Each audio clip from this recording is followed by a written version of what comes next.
Welcome back, everybody. Our Power Woman Claire Brown joining us again in the studio on this Monday. This afternoon, we're talking about women's struggle with fertility and a number of things, Claire, that recently came up because of Roe v. Wade, and then women's reproductive health and attention to it. That's kind of been a collateral issue. Right.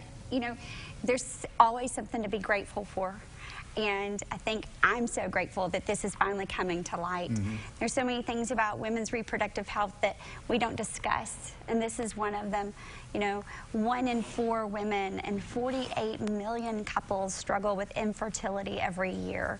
And so when a woman desires to have a child, it will totally consume her, and she will do whatever it takes to have a baby. And it can affect all of her relationships and everyone around her. And I've experienced this infertility journey, and it's a roller coaster of emotions. And so I saw this picture on social media on my feed from a woman in Florida, and she was celebrating her recent pregnancy after undergoing years of infertility, and it showed just a snippet of the syringes that she had used, and there were hundreds of them. And so the impact of the picture spoke 1,000 words. And so it just showed what women are willing to do and what they choose to do with their bodies in order to achieve birth. And I thought, how apropos that we don't focus sometimes on the opposite, and that how this does affect women in so many different ways, and the focus of women's health really needs to be at the forefront. Yeah, and there's a lot of things too, and I think when you know someone who is trying to have a child, they're trying to start a family, and you know that they're going down this road, there are some things that people who aren't familiar with it, they need, I mean, more or less, you know, what are the things you should say, shouldn't say, should do and shouldn't do? The do's and don'ts, you know, and I think anybody that we know that's going through a difficult time, whether it's infertility or death or, you know, divorce or struggle of any sort, we need to make sure that we give them grace and space and understand that this is her journey. It's hers. And respecting whatever choice that she makes are hers, and they're on her own.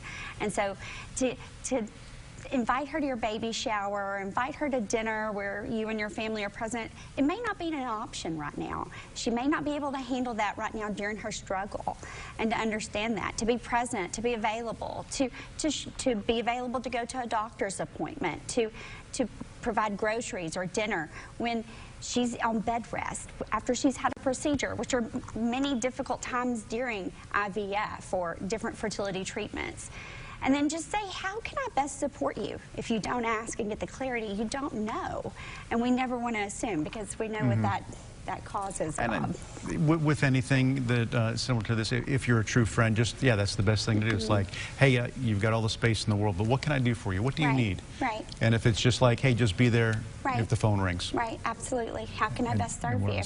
How can we empower women that are going through this journey? Well, you know, I think we need to remember that this is, whatever is the right choice for you and your family is just that, it's your choice. And so whether a woman chooses to have IVF or adoption or no children at all those choices are correct. They're the right choice because they're hers and they're not ours. And that's okay. We can make our own choices. And so we have to empower her by saying, it's okay, and I love you, I support you, I'm here for you, no matter the choice. And so your body is also stronger than you think. And many times we feel so desolate and that it's not going to happen, and we get alone in the journey. And to recognize that it does happen, and whatever comes of that is okay. And it's interesting too, because there's so many different things, whether it's you know, the physical, the mental, the emotional, all these things wrapped together.